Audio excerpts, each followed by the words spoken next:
Hello there. Once again, Santon from Antonio Bay. Thank you for stopping by the collection room. Today, I'm looking at, basically a figure from a line I swore I wouldn't waste any more money on. This is the X-Men 97 line. I bought the Rogue when it first came out, and I was sorely disappointed in that action figure and wished I hadn't bought it. I have no interest in watching X-Men 97. All that aside, it's Goblin Queen. It's a very beautiful action figure in the package. We'll see how it looks out of the package. That was the problem with my Rogue figure. I pulled it out and it just wasn't very good. Like, it looked fine in the package. In hand, I was just sorely disappointed. Like, all over. It was not good. And the fact that the price point is so high on these, and the fact that you get no Build-A-Figure piece or anything like that. Literally, the only benefit is it does come at least in real packaging, as opposed to being thrown in a cardboard box and wrapped in toilet paper like Hasbro likes to do normally. Now you'll notice that this one is all tore to crap. That is because it had to fit in the saddlebag of my motorcycle. Went for a cruise, stopped at a GameStop, and there it was. If you want anything else from this show, that's between you and God. We're gonna take it apart here, and kind of like I did with the TV show She-Hulk figure. I love that figure.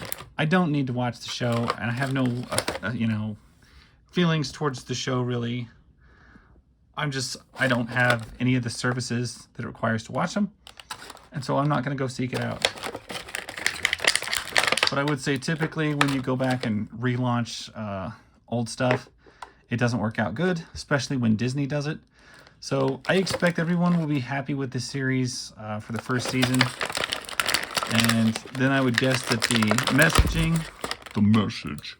will get so strong and so pushed by next season, everybody will kind of just drop it. And it'll kind of be like, it'll be like all the other Disney series. All the Star Wars stuff. It'll be fine until, like, all right, you guys have forgotten what it's about. But just like other series, I do have a really nice Mandalorian figure that I like. And just because the series isn't as good or does a weird turn or nobody watches it anymore, doesn't mean that the figure isn't still good.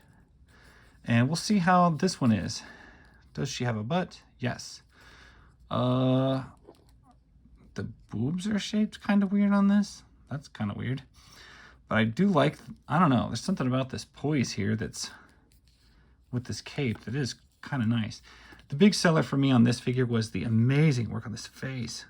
Like, I don't see him do paint like this on the face. It's a little bit cartoony, but it's also realistic. I thought it looked fantastic. So I was like, yeah. Plus, Goblin Queen, isn't this Madeline Pryor? So this is like this is Jean Grey, or a clone of Jean Grey. These look like, I would say the vast majority of the body here looks like a reuse from the old what is it, Scarlet Witch? Yeah, this is like a reuse of the Scarlet Witch. They have toned down her female assets significantly from that figure. Also, I'm seeing a lot of reused parts from, what's her name? Enchantress, another figure that is fantastically done, that they have also toned down significantly in the female areas. But they did keep the butt, which I know all you Rogue fans will want to know how that was, but the hair looks great. This cape is stiff and awkward, but it kind of stays out of the way, so I ain't hating it. The red thingy there looks good. I like the hands, I like the nails. There's not a lot of paint going on, but there isn't with the character, so that works. She comes with a baby, which I'm assuming is like little Cable from the future. Those are X's on there, okay, nice. I don't have many baby figures, so I do have that. I am going to say it has a lot of hair for a baby. That's a lot of hair. She comes with some powers, which will go in a big bin of all the other powers I don't use. and a couple of fists, which I probably won't use at all because I like the emoting hands. Anyway, so her articulation goes as is. She's got ball joints at the shoulders, upper bicep cuts, double jointed elbows, which is okay if you're into those. Rotations with pivot on the wrist, so you can get all sorts of movement. You've got pretty good ab crunch. Back works way better than forward, which is not good. Stiff movement on the hips, but you do get upper thigh or hip joints there. There is no upper thigh cut. The thigh cut actually comes mid to lower thigh. Not my favorite place for a thigh cut because of the shaping there. I'd rather put it on the ultra round part of the leg so it kind of always locks up, always like matches. However, that's one of my complaints with my Rogue figure is they put that joint, that thigh cut up there on the thigh and then still made it not match up. Like for some reason they made it like super stupid. It's my biggest pet peeve with that figure. Double jointed knees, ankle rocker pivots. We got high heels, so these are going to be hard to stand. But she should look really good next to, like, I don't know, my old school Scarlet Witch figure. My Enchantress figure, she'll look great next to Lady Death figure. Host of other, like, figures of that sorceress type, Dark Witch, Woman of Power type thing. I don't think we'll ever get her to stand because of the heels. Oh, made a liar out of me right there. She stands. Need to get that ankle to turn in. That's a little wonked at the moment. I can't really tell. It's hard to tell on figures with really dark colors. It feels like they did not give us the... There's like generally two legs that they use. The really like thick womanly legs and then the really super scrawny lame legs that always have that bend in them so they fall over.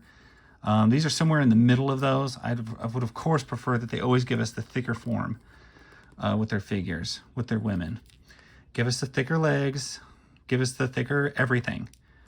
You're either wasting plastic or you're trying to make us think that like that thin is healthy, and it's not. So give us an actual honest build on somebody.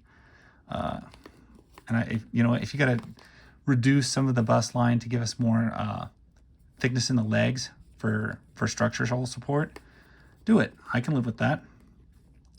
Wow, she does stand easy. I think maybe the cape is helping. Anyway, all my complaints and thoughts aside, I do like this figure. Don't know, like I said, don't know the show, don't care. Just appreciate the figure for what it is. It is a beautiful figure. Bonus, it does come with a complete extra character, which is this adorable little baby figure, which I like. It does not have any articulation in the baby. It's just a chunk. But is it worth $26? That is up to you. With tax, yeah, this thing was like 26 or 27. That seems like way too much for what it is. But if you are good with that, as I guess I am good with it for this particular figure, she looks quite good, then I guess go get one if you can find one. Apparently it's quite popular. Good luck with it. That's my story. Bye.